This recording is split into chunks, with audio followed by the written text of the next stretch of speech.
So we've been planning vacations to different Spanish-speaking countries. I thought it might be kind of interesting to learn a little more about the continent of South America. It's a land of great diversity. You've got great beaches, high mountain ranges, rainforests and waterfalls, and ancient ruins. It's the fourth largest continent in the world, and of the 13 countries there, 9 of them speak Spanish. Up here at the top we have Venezuela, Colombia, Ecuador, Peru, Bolivia, Paraguay, Uruguay, Argentina, and Chile. So there are 4 other countries that are part of South America that don't speak Spanish. Up here at the top you've got Guyana, Suriname, and French Guiana, and then of course the largest being Brazil. And we have learned this before, they don't speak Spanish, but Portuguese is actually fairly close to Spanish, so you might be able to understand some of what they're saying and some of what the signs or things that you might read there. So irregardless, the fact that you speak Spanish or are learning some Spanish is going to help you to travel pretty much throughout all of South America and understand a lot of what people are trying to say and be able to get to the places and do the things that you want to do. So La Paz, Bolivia, the highest capital city in the world. The reason why it's so high is because it's part of the Andes mountain range. So the Andes start up here in Colombia and stretch all the way down to the southern tip of Chile and Argentina. It's home to the second highest summit in the world. So a lot of people who are mountaineers or climbers have it as a goal to climb the 7 summits. These are the highest peaks in each of the 7 continents. So most of us have heard of Mount Everest. That would be the highest peak in Asia, but Aconcagua is the highest summit in South America, and it's second only to Mount Everest. So it's an area that a lot of people train for and hope to be able to climb if that's one of their goals. But because of the altitude of these Andes mountains, when you travel to South America, to some of these cities like La Paz, you're going to have to kind of get your body a little bit used to it. So like here at Machu Picchu, these are the Incan ruins that are high up in the Andes. A lot of people will start at the lower city of Cusco, and they'll spend a day or 2 there to get their body used to the altitude and elevation so that they don't get altitude sickness, which can cause you headaches and nausea, and some people pass out because of it. So that's something to kind of think about if you're going to be traveling. But a lot of us don't realize how high these cities and some of these areas of South America really are. So the Amazon, most of us have heard of this. It's this huge river that flows, but it starts over here in Peru. And then of course you can see all these rivers that come off of that.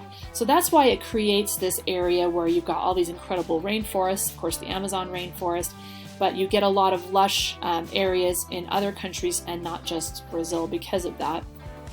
Lake Titicaca is the world's highest lake. It's also part of that area near La Paz. Titicaca is a Quechua word.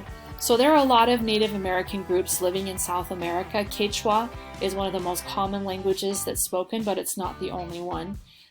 This was spoken by the Inca, and you'll hear this language spoken when we learned about the Otavalo market a few weeks ago. That was a language that said that if you knew a few words, it might actually help you get some cheaper prices. So Quechua you'll heard spoken in countries like Peru and Bolivia near Lake Titicaca. So just some kind of different things to think about. You're not just going to hear Spanish. Sometimes you'll hear native people speaking their original languages too. Angel Falls is the highest waterfall. It means it falls from this elevation of 3,212 feet. It's located in Venezuela, up here near the top of South America, and a lot of people like to go to this waterfall just because it's a world record holder. Another world record holder is Atacama, the driest place or desert on Earth, which a lot of people are surprised to find out that it's in South America, because most of us have heard of deserts like the Sahara or the Sonoran Desert or the Gobi Desert, and we think, oh, those have got to be pretty dry, right? But no, Atacama is the driest, and you wouldn't expect that being in South America because we just assume that everything's lush and green and jungly, right?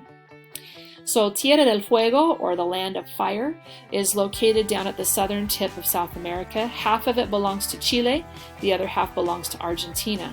And this city here, Ushuaia, A lot of people call it the end of the world. It's the southernmost city in the world, and a lot of people like to travel there because it's super close to Antarctica. I don't know if you guys can see this, but it's only 750 miles from this city to Argentina, or to Antarctica, which is why you can still find all sorts of glaciers and penguins at this southernmost part of South America.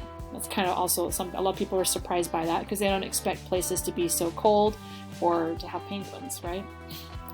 So another place that a lot of people like to visit is the Galapagos Islands. These are the islands that Charles Darwin visited when he came up with his concept of evolution. It's part of Ecuador, right here on the equator. And the reason why a lot of people like to go there is because there are animals living in those islands that you can't find anywhere else, including this creature, the Galapagos tortoise. They can live past 100 years old, so pretty amazing.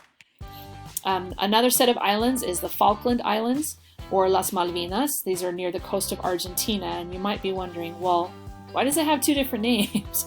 Well, it's because these islands have been part of a huge dispute between the United Kingdom and Argentina for years. There was even a war fought in 1982 over these islands. Currently, Great Britain has control over them. So they call them the Falkland Islands, but the people in Argentina call them Las Malvinas, which of course is a Spanish word, and they still believe that those islands belong to them. Easter Island, another island that is part of South America, it belongs to the country of Chile, even though it's so far out here in the South Pacific Ocean. And an interesting thing about Easter Island, most of us have heard or seen of these amazing head sculptures that are all over the island, and people still are amazed by their size and curious about why they're there and what they mean. But an interesting thing about these islands is they don't speak Spanish. They speak the language that the Rapa Nui people speak, which is closer to Hawaiian or Samoan or Tongan. It's more of a Polynesian language because it's so far out into the South Pacific. So kind of unique. So South America has a lot of diversity, a lot of amazing things to visit, and we're going to spend some more time focusing on these individual countries that speak Spanish and learning a little more specifically about each one. Adios!